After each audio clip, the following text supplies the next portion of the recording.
Ah, Crash Bandicoot. You just have to say that name and instantly people get a wild, wacky picture in their head. This character was one of my favourites growing up. From his cool image and weird personality, Crash Bandicoot was a legend in gameplay for me.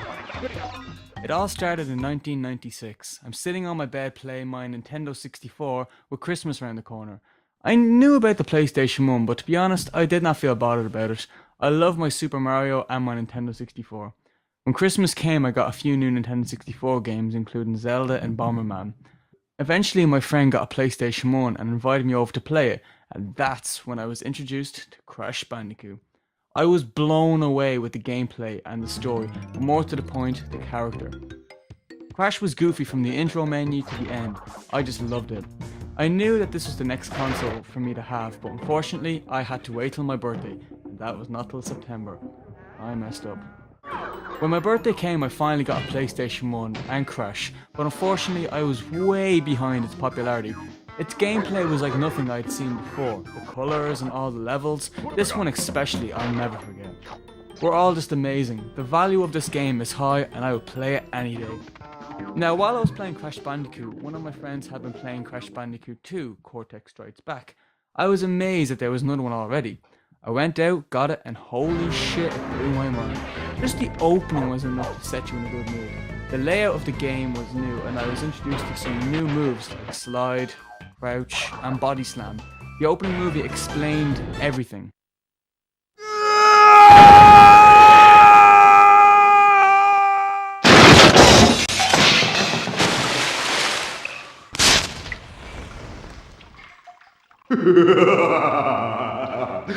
Crystals.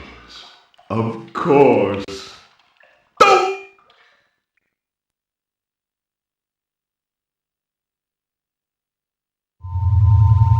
But Dr. Cortex, to reach full power, we need not only your Master Crystal, but also the remaining 25 slave crystals from the surface. How do you expect to retrieve them when we don't have any Earthbound operatives left? You fool!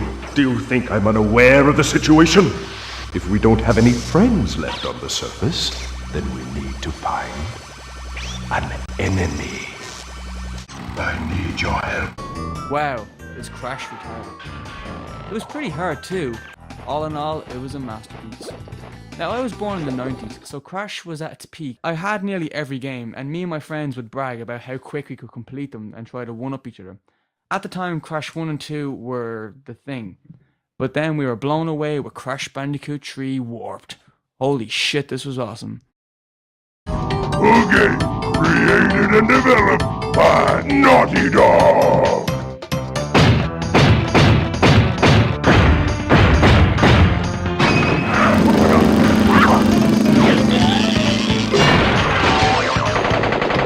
Crash Bandicoot Warped.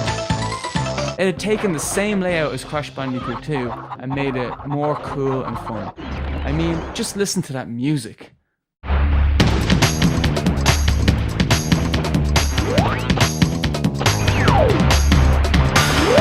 That, to this day, is stuck in my head. There were 25 main levels and 5 hidden levels.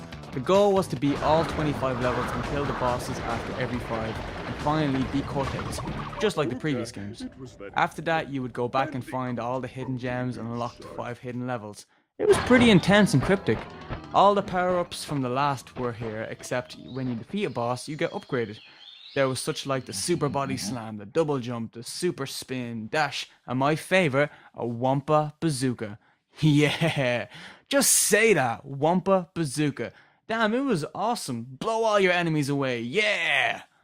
This game was my favorite of the trilogy, and to this day I would play it any day.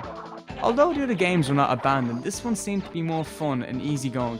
It's hard in some parts, like finding the gems, getting that damn time limit, making the jumps. Damn! But all in all, it was still lots of fun. Now, like I said, Crash was at its highest peak. Its popularity was growing, and I was pumped for the next Crash game. For the next Crash platform game. But what came in 1999 was a racing game called Crash Team Racing. Now, this is where the fights between me and my friends really started. This game kicked our asses and nearly caused us blindness from staring at the damn TV too long. I mean, this game was addictive. You got all the characters from previous Crash games coming together to race? Damn, it was epic. It was a very heated moment where you'd be playing with your friends in a tournament and caused a lot of broken controllers. I'm dead serious. I nearly had to make a trip once every 3 months to get a replacement controller. My parents went apeshit at me. This game made all the other games look kind of primitive, but still, they were not forgotten about. So that was it. We had 3 platform games and a racing game. What more could you get for the PlayStation 1? These games are the best in their kind. Now, there was a Crash game made for the PlayStation 1 called Crash Bash. This was a party game, like Super Mario Party. It had a collection of mini-games. It was good, but not on par to the others. I still have it and I play it from time to time, but most likely I'd lean towards the main games. PlayStation 1 was the king of consoles to us. That was until the PlayStation 2 came out. Crash games started to go downhill when Naughty Dog Studios stopped making Crash games. 2 good games were Crash Bandicoot Wrath of Cortex and Twinsanity, where you play as Cortex and Crash to help each other, made by Traveller's Tales. Crash Bandicoot The Wrath of Cortex had loads of intricate levels, similar to Crash Bandicoot 3 Warped, except the graphics and gameplay were way beyond our expectations. Twinsanity was fun as well too, where you'd help Cortex along the path in order to defeat these 2 weird aliens who come in. It was pretty fun. Crash Twinsanity was fun, although it didn't adapt to a linear style. It was more non-linear. As the story developed, you progressed in the levels, which meant you couldn't go back and repeat a level what you did, which kinda sucked. Crash had come a long way from being a marsupial jumping on crates, but never again was there a standard platforming game on a home console. Although Crash went portable with Crash XS and Entranced on Game Boy, and a few okay mobile games, such as Mutant Island on the BlackBerry, he never went back to his basis. He tried to appeal to a younger generation, and I'm fine with that, I guess. But, you know, he kinda lost out on the generation that started with him from the beginning. Why? Because Radical Studios fucked him up. I mean, just take a look at this photograph. Now look at this one. Now you tell me which you prefer. God.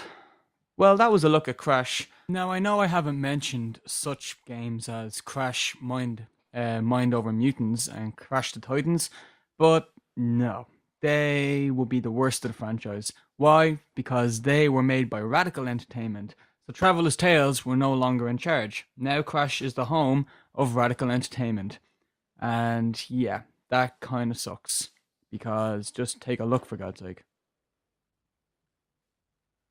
And from all the reviews that I've seen, Clash of the Titans and Mind Over Mutant are horrible. Absolutely horrible games.